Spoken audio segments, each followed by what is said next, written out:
सौतेली माँ, एक दिल छूने वाली कहानी। नेहा बचपन से ही बहुत जिद्दी थी। बिन माँ की बच्ची थी, इसलिए सब लोग उसे संभालते थे।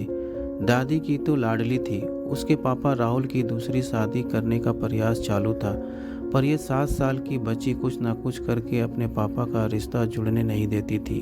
उसकी दोनों नानी और दादी उसे समझा समझा कर थक गई। बेटा, सभी सौतेली माँ बुरी नहीं होती, और हम है ना, तुम्हें अगर तकलीफ दी तो हम उस पर चिल्लाएंगे, डांटेंगे। लेकिन उसके मन में बार बार डर आ रहा था कि सौतेली माँ मुझे तकलीफ देगी, और उसके माँ की आखिरी याद मतलब उसका मंगलसूत्र वह भी उस सौतेली माँ को दे देंगे, ऐसे उसे लगता था। सभी को टेंशन हो रहा था कि उसे कैसे समझाएं। उसकी माँ मतलब अनीता एक एक्सीडेंट में 2 साल पहले इस दुनिया से चली गई। तब से लेकर अब तक उस बच्ची को सभी संभालते थे, पर उसकी ये जिद जरा ज्यादा ही थी। कैसे बताए अभी इसे। उसकी दादी ने उनकी ही मौसेरी भाई की लड़की पसंद कर ली थी। उसकी भी शादी होकर तलाक हो गया था और उसे एक लड़का भी था, पर यह बच्ची सुनने को तैयार ही नहीं थी। वो लड़का है मतलब उससे ही सब प्यार करेंगे, मुझसे नहीं, ऐसा मन में वहम बिठाए वह इस शादी को नहीं होने देगी, ऐसी जिद पकड़ कर बैठी थी। उसके जिद के आगे राहुल भी नहीं बोल सका। दोनों दादी और नानी काफी चिंतित हो गईं। बाद में अनीता की माँ ने समस्या का समाधान निकाला। अनीता की एक दोस्त पायल, जिसकी उम्र हो चुकी थी, इसलिए उसकी शादी तय नहीं हो रही थी। उसके घर जाकर नानी ने सब हकीकत बताई। वह सब सुनने और समझने के बाद भी पायल शादी के लिए तैयार हो गई। इस वजह से दोनों नानी और दादी काफ़ी खुश हो गए। अब राहुल क्या कहता है, इसकी उनको चिंता हो रही थी। खुद सास ही बोल रही थी, इसलिए जमाई तैयार हो गया लड़की को मिलने के लिए। राहुल ने पायल से मिलने का तय किया। मुलाकात के दिन राहुल ने पायल से कहा कि मैं सिर्फ नेहा के भविष्य के लिए और अपनी माँ की इच्छा के लिए तैयार हुआ हूँ। मेरी तरफ से बाकी कोई भी उम्मीद मत करो। ये सुनते ही बहुत बुरा लगा पायल को, पर कितने दिन घर वालों के ताने सुनो, इसलिए पायल तैयार हो गई और शादी भी हो गई। उसके घर की परिस्थिति इतनी अच्छी नहीं थी, इस वजह से उसके माँ बाप ने पायल को कोई भी जेवर नहीं दिए, और नेहा ने अपनी माँ का मंगलसूत्र भी नहीं देने दिया। बाद में अनीता की माँ ने पायल की माँ बनकर सब कुछ किया। नेहा पायल को बहुत परेशान करती थी। वो सौतेली माँ ऐसे ही पुकारा करती थी उसे। पायल थोड़ा सा डांटती या उसे समझाने का प्रयास करती, तब जानबूझकर झूठ मूठ कर रोने लगती थी। पायल 2 महीने में ही पूरी तरह हताश हो गई। दोनों दादी और नानी को पहले ही सब कुछ पता था, इस वजह से पायल को ये कुछ नहीं बोलती थी।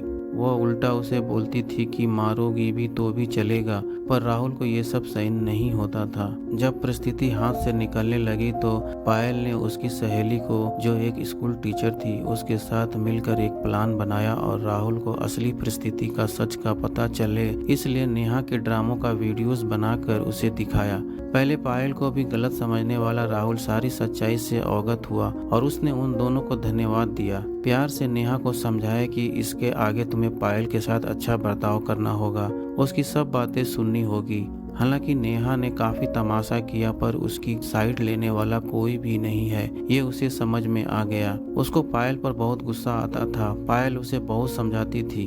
धीरे धीरे पायल और राहुल का रिश्ता भी सुधर रहा था, पर पति पत्नी जैसा रिश्ता उनमें नहीं था, और वो राहुल ने उसे पहले ही बता दिया था। पायल को बहुत बुरा लगता था। उसने अपनी इच्छाएं अपने मन में ही दबा दी। नेहा को उसने सौतेलापन कभी भी दिखाया नहीं, पर नेहा मात्र उसके साथ झगड़ा ही करती थी। धीरे धीरे नेहा बड़ी होती गई। राहुल हमेशा काम के लिए बाहर रहता था। पायल नेहा के लिए हमेशा तत्पर रहती थी। उसने नेहा को बहुत प्यार से समझाने की कोशिश की, पर पायल को हमेशा असफलता मिली। उसमें राहुल की माँ हमेशा बीमार रहती थी, उनकी वह देखभाल करती थी। उन्होंने एक बार पायल को बुलाकर बताया, मुझे बहुत चिंता होती थी इस नेहा की, पर अभी नहीं होती। तुम हो ना, अभी मेरा कुछ भी हो जाए चलेगा, पर तुम्हारे लिए मुझे बहुत बुरा लगता है। जिस बच्ची के लिए तुम इतना करती हो, उसकी उसे कीमत ही नहीं। तभी पायल मुस्कान के साथ बोली, नेहा को देखते हुए बोली, उसने मुझे हमेशा गलत ही समझा। हमेशा की तरह नेहा ने पायल से बहुत झगड़ा किया।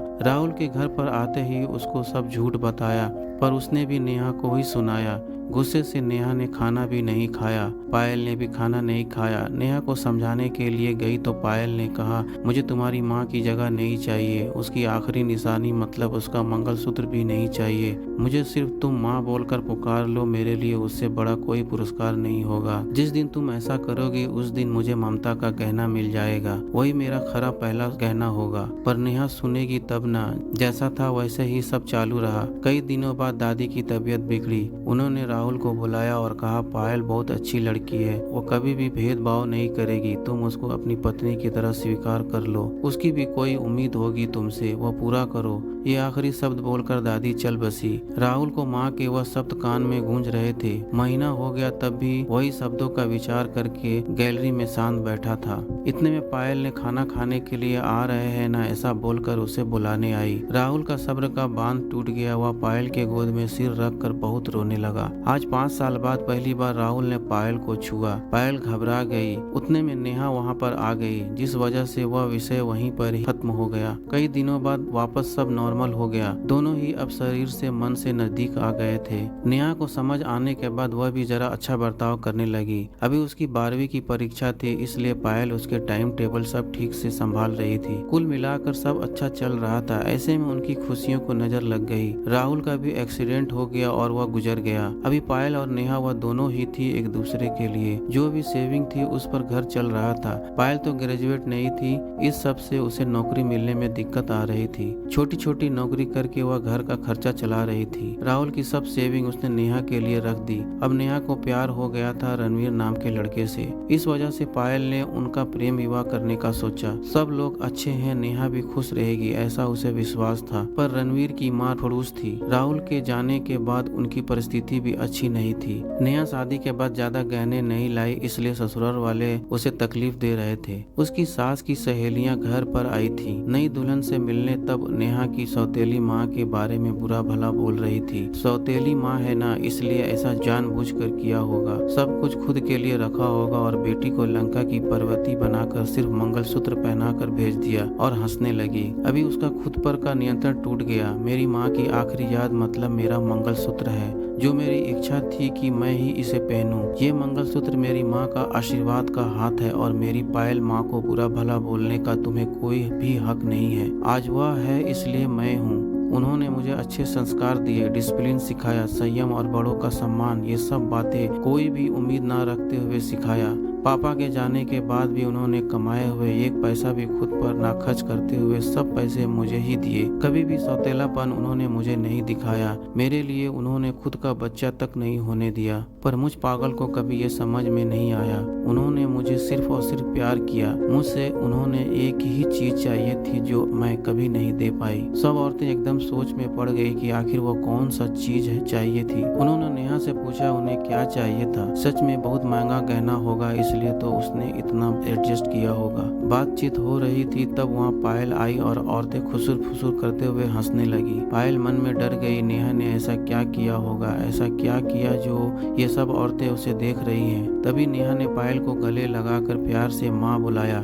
दोनों माँ बेटी सब बोलकर एक दूसरे की बाहों में गुम हो गई। औरतें जब कानाफूसी कर रही थी कि तभी नेहा बोली, आप सबको वह गहना देखना था ना, यही माँ बुलाकर ममता का गहना उसे चाहिए था। पायल को तो रोना आ रहा था। दोनों राहुल और दादी के फोटो के सामने खड़े रहकर उनको हाथ जोड़कर खड़े थे। नेहा ने उनसे माफी मांगी और माँ को कभी खुद से कभी दूर नहीं करूंगी ऐसा वचन दिया। दोस्तों, समाज में कई गलत बातें भावनाएं बनी हुई होती हैं जो जाने अनजाने बच्चों तक भी पहुंच जाती है। हमें बच्चों को और खुद को भी इस बात को समझाना होगा कि हर पुरानी बात पूरी तरह या हर किसी के लिए सच या एक समान नहीं होती। किसी एक का सच दूसरे के लिए झूठ हो सकता है। इसलिए किसी भी बात को अपने दिल दिमाग में बैठाने से पहले उसकी सत्यता की कसौटी करना बेहद जरूरी हो जाता है। तो दोस्तों, ऐसे ही कहानी के लिए इस वीडियो को लाइक और चैनल को सब्सक्राइब कर दीजिएगा।